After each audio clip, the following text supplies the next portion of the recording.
Hello, this is Prince of Somnia, and this clown is too creepy for me. I'm getting out of here. On Let's Play Pokemon FireRed. This is take 2 of this episode. Yeah, I had to... Well, I looked back at my notes about something, and it turns out I was really wrong about something, and it's made some significant changes to how this episode is going to pan out. God, my tongue is getting twisted today. It's also made significant changes to how my team is going to be set up for this playthrough. Yeah, I screwed up. Oh well. It's not like I really planned this thing all the way through that well. Excuse me. I rarely plan things out that well anyway. Ha ha. Yeah, but I'll explain the changes I've made soon enough. It just really sucks. Let's just phrase it that way. Nuts. So does Sing. Sing really sucks too.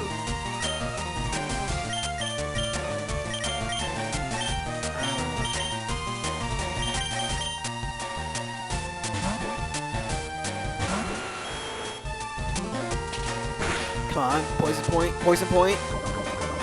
Ha ha.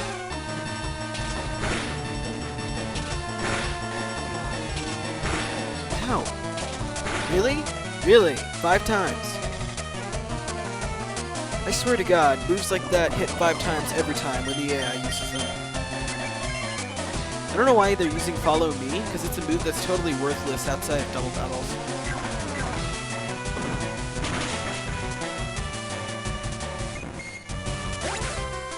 Speaking of double battles, I think this route has a double battle. I think it's like the first instance of one. I'm gonna skip it for now. I'll come back later, but not now. So anyway, use cut over here, you get access to a patch of grass, and in this patch of grass you can find 2 new Pokemon. They're both fire types, and they're each version exclusive. Leaf Green gets access to Vulpix, which is it's not terrible, it's just not that great anymore. It used to be that its special special defense stat was its special stat, and that made it a lot more useful, but these days, not so much. The biggest problem I have with Vulpix is the fact that it really doesn't learn much of anything other than, like, Flamethrower as an offensive move. So, yeah, not all that interesting, but oh well. I think FireRed gets the better end of the stick. It gets access to Growlithe, which is a pretty fast and pretty powerful, both physically and specially, fire-type Pokemon. It's a very nice sweeper, does huge amounts of damage, and it has a bit of a wider range of moves. So, yeah, I really like using it.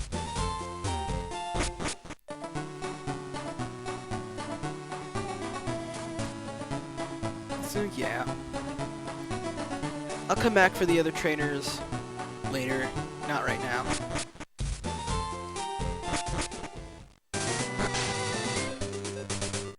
So anyway, Route 7, there's not much to say. There's pretty much nothing here, except for that small patch of grass with Pokemon we've already seen before. And here in Celadon City, apparently Team Rocket's just running rampant around the town. Let's use the PC.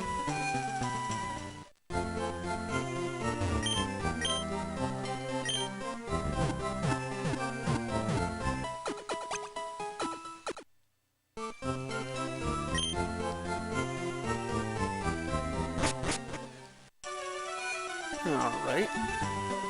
Let's head over here first. So you head in here, you get into the back door. And if you head all the way up to the roof, there's a secret room. Nice. Nothing you don't know, huh? Anyway, if you look at the board, you'll see information about wireless communications, and if you look at that book, it has something about the TMs and how many there are. But the real object of interest here is this free Eevee. Oh. There you go. Just something random. Anyway, Eevee is kind of an interesting Pokemon because on its own it's really not all that powerful, but it can evolve into 3 different Pokemon in the main storyline. It can evolve into 5 after you've beaten the Elite Four. And basically these 3 evolutions come about if you give it a certain evolution stone. Give it a Fire Stone and it turns into Flareon, a pretty hard-hitting physical powerhouse, except for the fact that almost none of its stab moves are physical. Yeah, kind of blows. Give it a Water Stone and it'll become Vaporeon. It's a bulky water type. It's pretty tough. It can stand up against a lot of hits. It has loads of HP. And last but not least, if you give it a Thunderstone, it will evolve into a Jolteon, which was going to be the next member of my team, except for the fact that it can't learn any electric type moves on its own after level 25, which is the level the Eevee comes as. And yeah, I already used Shockwave on my Kadabra, so that's not going to happen. It was going to be the next member of my team, but since it can't actually learn electric type moves, I've decided to forgo it in favor of another electric type that I'll be getting later on in the game. So that's the big change there. It, honest to God, blows, but there's really nothing I can do about that. I wish I had known that beforehand, before I had recorded the episode where I fought Lieutenant Surge, but there's really nothing I can do about that, and to be honest, I think I needed Shockwave earlier more than I would need it now. So, oh well. I'm going to make up for that though by doing a little bit of sequence breaking and getting a different party member that we're not supposed to get yet now. Anyway, here you can buy various TMs. You can get the TM for Roar, which you've already gotten before. There's a TM for Hyper Beam. It's a really crazy powerful move, but it makes so that you can't use and move the next turn. It's very useful in like Generation 1, where there's a Pokemon that gets same type attack bonus and a large critical hit rate off of it, but I'll talk about that later. Dig, we've already seen. Brick Break, we've already seen. So if you missed it on SSN, you can come and buy one here. Secret Power, it does various things when you're in various terrain. I forget all the effects. I might put up like an annotation or like a link in the video description to what all these do, but yeah, it's just various things. It's usually a move and then the chance of adding a status. And we have an Attract, which is basically a move that does the same thing that Cute Charm does. I don't want to buy one. It makes it so that any Pokemon of the opposite gender is infatuated. And then over here we've got basically another Pokemon. You got Great Ball, Super Potions, Revives. Same stuff we had in Lavender Town, basically. This is the department store, by the way. I kind of walked in here when I was doing the bios for the evolutions, but whatever. This guy isn't a vendor. He's a move tutor. He'll teach you the move Counter. Basically, Counter is if you get hit with a physical attack while you're using Counter, you will deal, I think, double the damage back in that round to the opponent. So it's kind of like a way of out-predicting your opponents, but I don't think it's very good, because what happens if you get destroyed by that move? Anyway, here we got another special counter. We've got a Pokédoll. You can use it and instantly flee from a wild battle. You've got Mail. This has to do with multiplayer. You can basically give it to a Pokemon, trade it to your friend, and then your friend can read your message, but I don't really care about that. You can buy Fire Stones, Thunder Stones, and Water Stones, which I just talked about, as well as Leaf Stones. Leaf Stones you can use to evolve Gloom or Weepinbell into their final forms. Or, I think there's other Pokemon you can do with that too, but whatever. Let's see what's on 5F. This guy sells vitamins, basically. These are all items that you can give to your Pokemon to permanently raise the base stats of that Pokemon. I think it has something to do with effort values. I forget. I don't particularly care. If I find any out in random, I'll use them, but they're really not worth buying at all. They're just far too expensive. This guy sells X items. They basically boost the stats of your Pokemon in battle, like using a move that would boost those stats. I don't use them ever, so I don't really care to buy any. Up here on the rooftop, we've got vending machines. These basically dispense healing items. A fresh water is like a super potion, but costs less. Soda pop is heals, I think it's 60 HP, and then lemonade heals 80. So yeah. I personally prefer to buy super repels, even though they cost more, because it's just more convenient to buy them. Because if you're trying to do the vending machine, you just have to like mash the A button constantly. So yeah. Okay, sure. Here, have some lemonade. Ooh, TM33, huh? Gets reflect. Yeah, I already talked about reflect, but, huh. I didn't actually intend to do that. I was buying the lemonade to show off something else, but, that's kind of interesting. I didn't expect that to work, or do that. I didn't even know you can get to TM for reflect up here. Nice. I like learning new things about a game. You know, I've played this game like 10 times and I'm still learning stuff about it. It makes things interesting.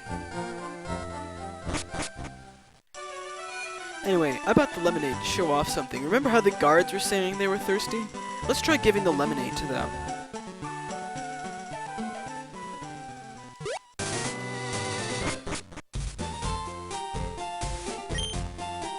Huh? Wait, don't you want this lemonade? I mean, you're really thirsty, right? No! Well, in the original games, I believe you can use the lemonade or any of the vending machine drinks and just give it to the guard and they'll let you through. But in this generation, it doesn't quite work that way. You can't just buy them a lemonade. Tea, huh? Anyway, even though you can't buy them a lemonade just to get past it, you can talk to this old lady. And she'll give you the tea. Yeah, I'll just tell you, the tea is what you need in order to get past those guards. Now, technically, this is a little bit of a sequence break. I don't think you're intended to go here to Saffron City yet, but you can, and I want to, because I want to try and get something here, even though I'll probably be hurt repeatedly trying to do this. Should be good for a few laughs. I'm actually kind of curious, what does the tea look like in a TM pouch? Oh, I guess it's like green tea or something. Whatever. Yeah, here. Sit your ass down and drink your goddamn tea!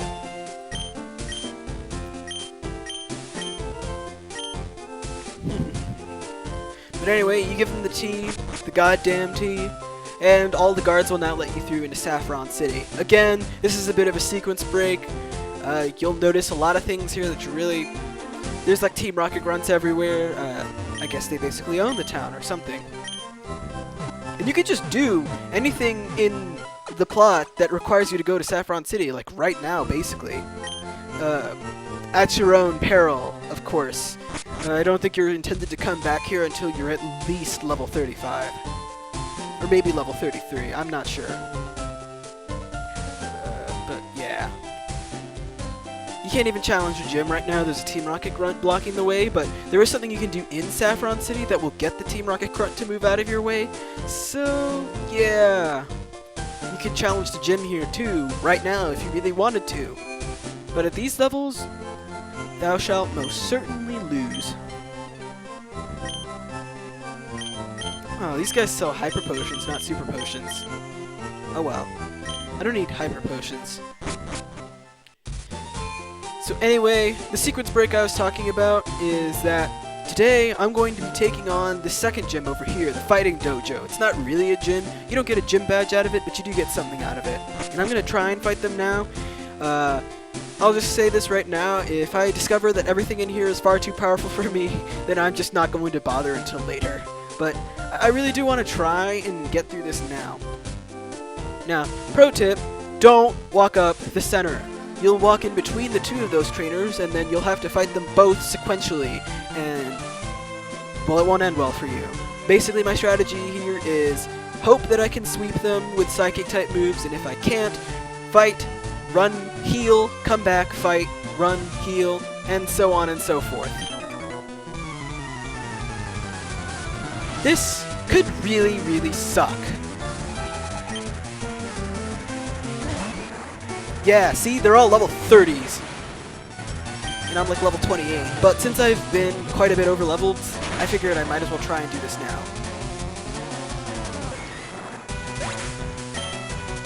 If this was Yu-Gi-Oh, I'd say something about Heart of the Cards, but I really don't know all that much about Yu-Gi-Oh.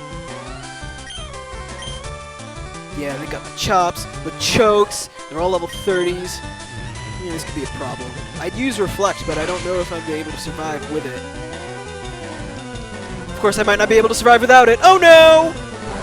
This is gonna hurt. Ow!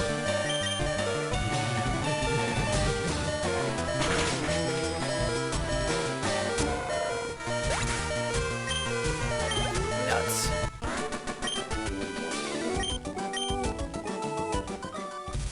Yep, so I'm basically going one and done here.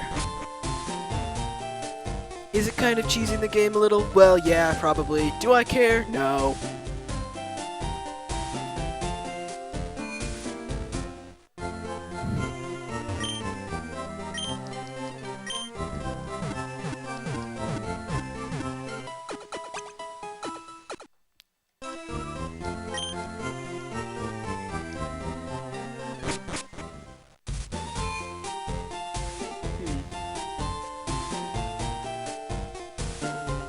Oh, nope, don't need to go up there. So I'm not going to talk to much of the people over here, nor am I really going to explore Celadon City. I'm just going straight for the end.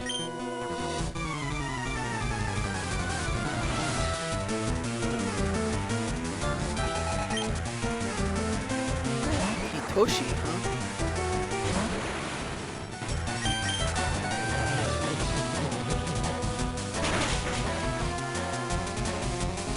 I'd imagine that if you didn't have a really good psychic type like Paula on your team right now, that this would go a lot worse for you, but, well, I do, so it isn't. Shouldn't get cocky, though.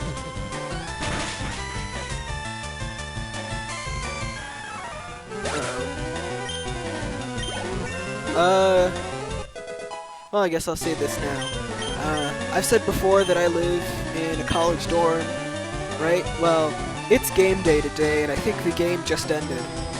And I say I think the game just ended because I can hear what sounds like a pregame going on in the next room. Anyway, this is Future Sight. I don't care about Future Sight at all. It's basically wait for 2 turns, and then whatever foe is on the other side there gets hit by a base power 80 move. I really don't care because my plan is to not need to wait for several turns before the opponent goes down. I'd really rather have the moves I have right now. Uh-oh. Well, he was hoping I can outspeed it. Yes, I can. Uh-oh. That's not so bad. Rage is an interesting move. It's not all that powerful, but every time you get attacked, it like raises the power of rage. I think in later generations, it just straight up is an attack buff every time you get hit. But, well, I'm not too worried about that because I finished them off.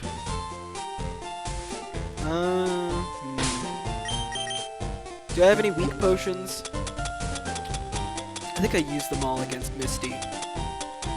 No, I don't. I'm gonna regret this. Hold on. There we go. Yeah, I'm just gonna take on the next one. Fortunately, they don't re-aggro on you every time you leave the area, like some of those Pokemon breeders in Black 2. I mean, it's good for grinding, but it just gets annoying.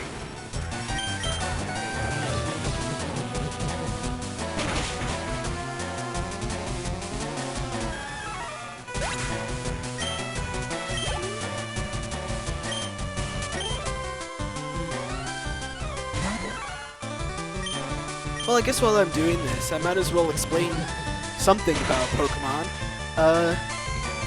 well, I say explain, I'm not really all too familiar with this particular mechanic myself. There's basically a hidden sort of stat value in the game called effort values. I mentioned a couple of these a couple of times before. The game pretty much never tells you about effort values, but what they basically do is that they influence your stat growth. And the way you get more effort values is by fighting Pokemon and KOing them. Every time you KO a Pokemon, they give one or more effort values for a certain stat. And if you have more effort values in a given stat, your stats will... You'll get more stat increases in that stat every time you level up. It's another way of like kind of sort of min-maxing your own Pokemon, I guess you could call it. But again, I don't know very much about it, nor do I particularly care. It really doesn't matter in terms of like a standard playthrough of a game. You don't need to like effort value grind your Pokemon or anything like that. You can just play the game normally. Don't worry about effort values. But if you're like going into it competitively, then, well, if you're really more of a competitive player than I am, you probably know way more about effort values than I do. I just play through the storyline over and over and over again. I'll be honest, I'm pretty ass at competitive playing. At pretty much any game, to be honest. Even Smash Bros. I'm really bad at. But that's a story for another time.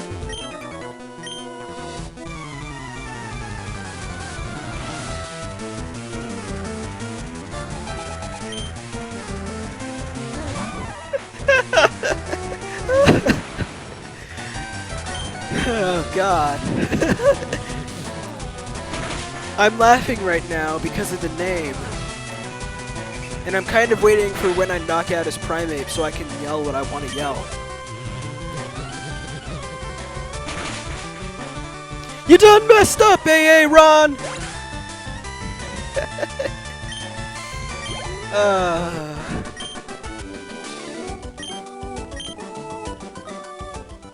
Oh, I love that Key and Peele sketch so much. It just cracks me up every time I think of it. I'm gonna go back and heal again.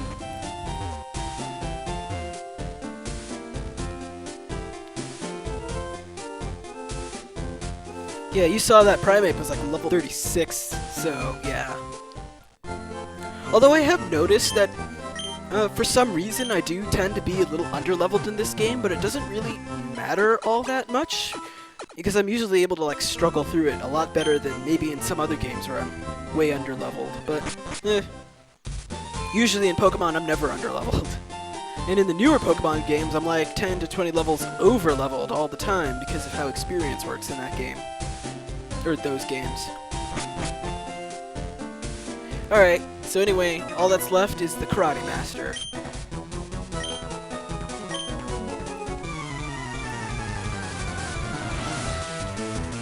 I'll just tell you... You know what? No, I won't tell you this now. Anyway, this guy's got, Oh, this could end poorly. This guy's got 2 Pokemon, Hitmonlee. This is the first one over here. Oh god. No, that's using Focus Energy. Focus Energy, it basically boosts the chance of getting a critical hit. Not too worried, because this should take it out. Interesting thing about Hitmonlee is that it has the ability Limber, I think, which means it can't get paralyzed. It's pretty nice. Oh yeah, I suppose I should mention, the Evolutions, they will continue to learn moves even after you use a stone on them, so don't worry about using a stone on them at all. You might as well just use it immediately. Not that it particularly matters in the case of Jolteon, but whatever. I will spare you my massive amounts of saltiness for that.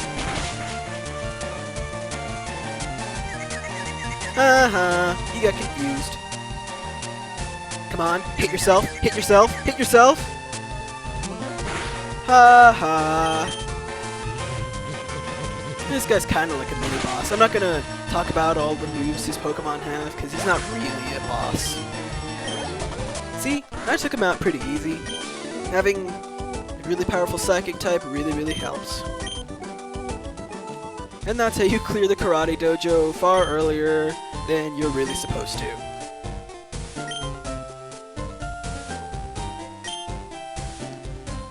Alright, but now we get to choose a Pokemon out of these two. Hitmonlee or Hitmonchan. These are two fighting type Pokemon. They're both pretty darn powerful, I would say. Hitmonchan learns the moves Fire Punch, Ice Punch, and Thunder Punch, which would be really good type coverage, except for the fact that not Hitmonlee, well actually yes Hitmonlee, but Hitmonchan's special attack stat is absolutely garbage, and all three elemental punch moves are considered special attacks. Which is why I'm opting for Hitmonlee instead. Yeah, Hitmonlee just, I feel like it hits more powerfully. It's basically just going to be there for fighting damage and pretty much exclusively fighting damage. It's fast, it can't get paralyzed, it hits hard. What more could you possibly want? I can't really think of a good nickname for it right now. Well, it's male. I can't name it Chun-Li. I mean, I could, but it wouldn't sit well. Not with me, anyway.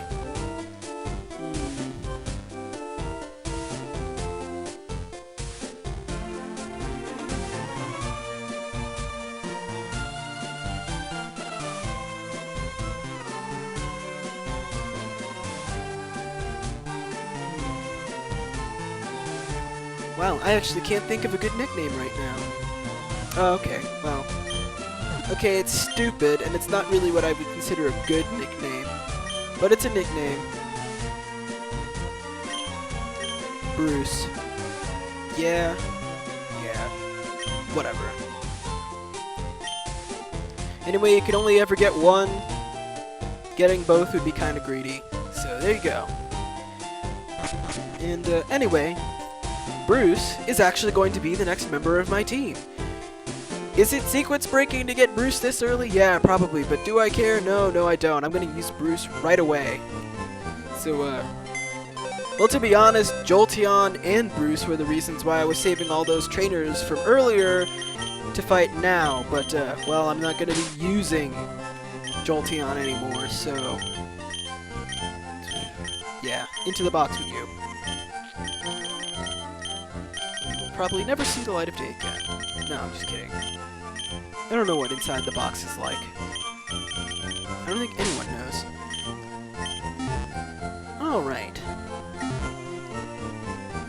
But now that we've gotten our newest party member, let's check him out. Brave Nature. That sounds kind of promising, but I don't want to get my hopes up. Yeah, I was right. Limber. He has Limber. It prevents paralysis. Whoa. How does it stack up? Yeah, he even has more physical attack than freaking Nidoking at like 4 levels higher than him. Holy cow. Oh yeah, and one of the nice things about Hitmonlee is that his special defense isn't too shabby either. Not exactly the fastest member of my team, but I mean, I feel like he'd be pretty good.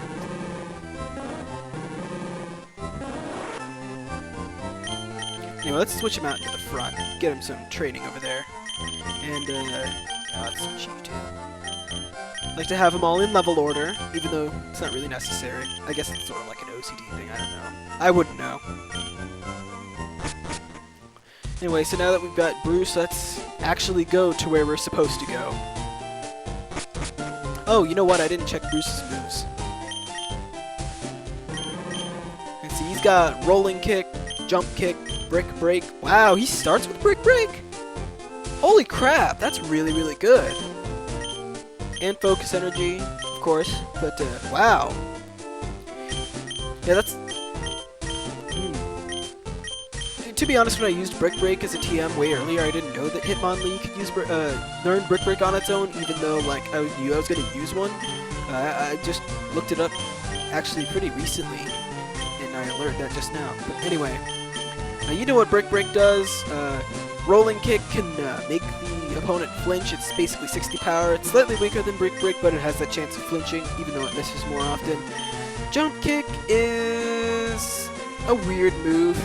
It has a chance of missing, which is bad, because if the user misses, it hurts the user instead of the opponent. It's a bit of a gamble sort of a move, but I mean, it's literally weaker than Brick Break. Why would I even bother gambling for that? It's straight up inferior to Brick Break in every possible way. There is another move called High Jump Kick, which is a much more powerful version of Jump Kick, but it hurts you a lot more too, so whatever. Risk it if you want, but I don't want to.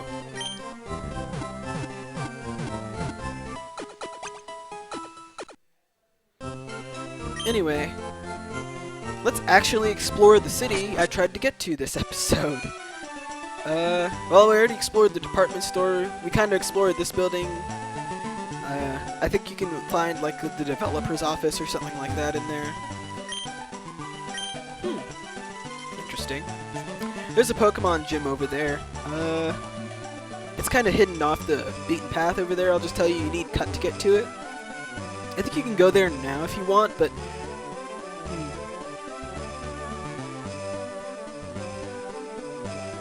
No, I think I'll save it for after I do something else here. That's interesting. There's a person standing all the way up there, but I can't get to him right now. There's this pond in the way. But we'll be able to get across that soon enough. Oh. Anyway, this is a restaurant. There is something you can get over here if you talk to this guy. Is that cup there supposed to be booze? I think he's drinking his sorrows away. Anyway, you get the coin case off this guy, which you will need. Well, not really need, but sorry, voice crack. But whoa! What the? Wow, this place really is owned by Team Rocket. Oh, really? Oh, okay. Yeah, there's nothing suspicious behind that poster. Nope. Nothing. What the hell is this place? Oh, it's a hotel.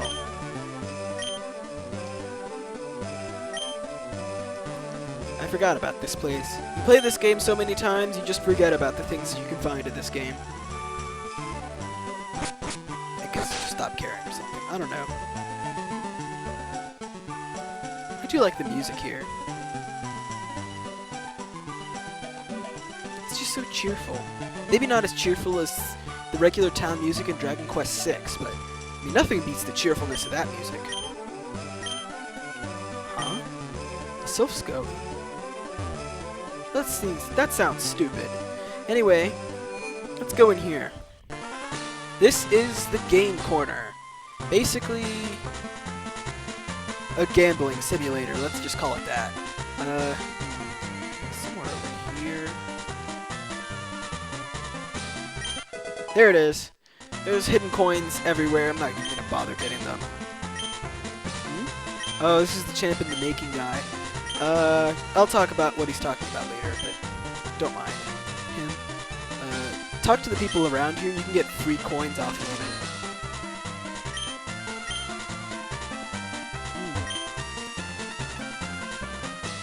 Interesting. Yeah. I suppose so.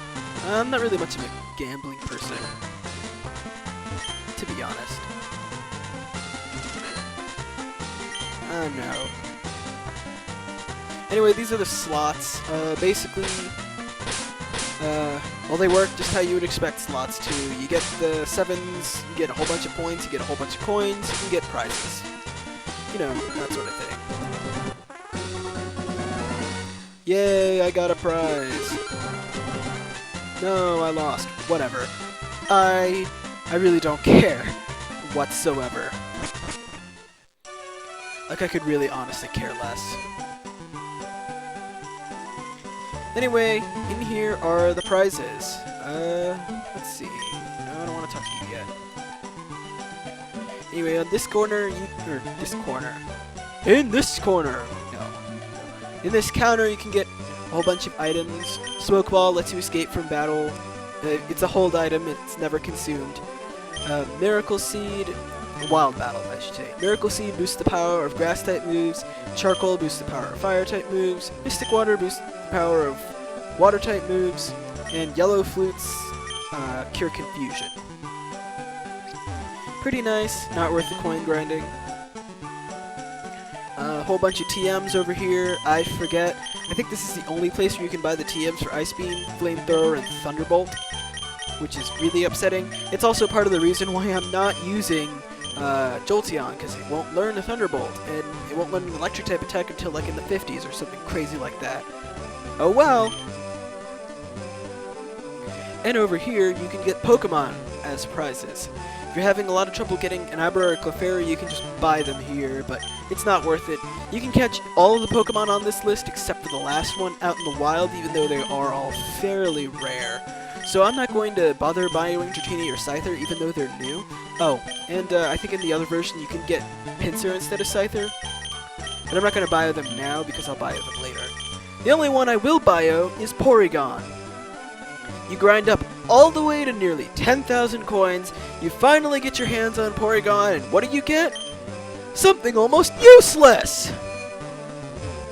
Yeah.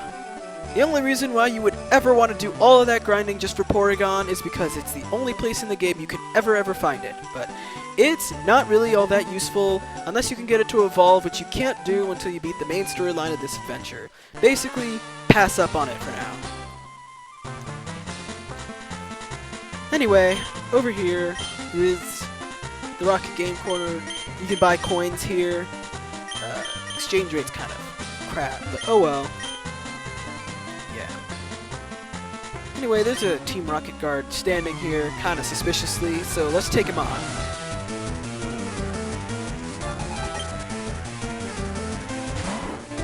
Let's test out Bruce.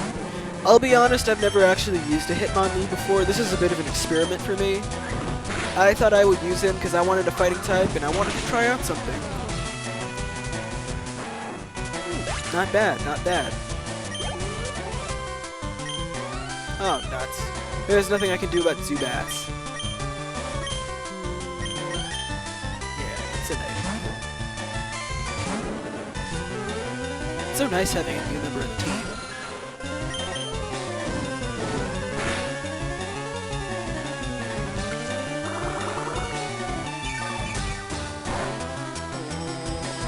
Ow, quit it. Leech Seed, not all that good.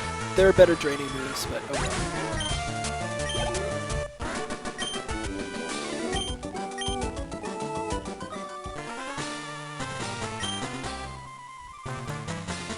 Okay.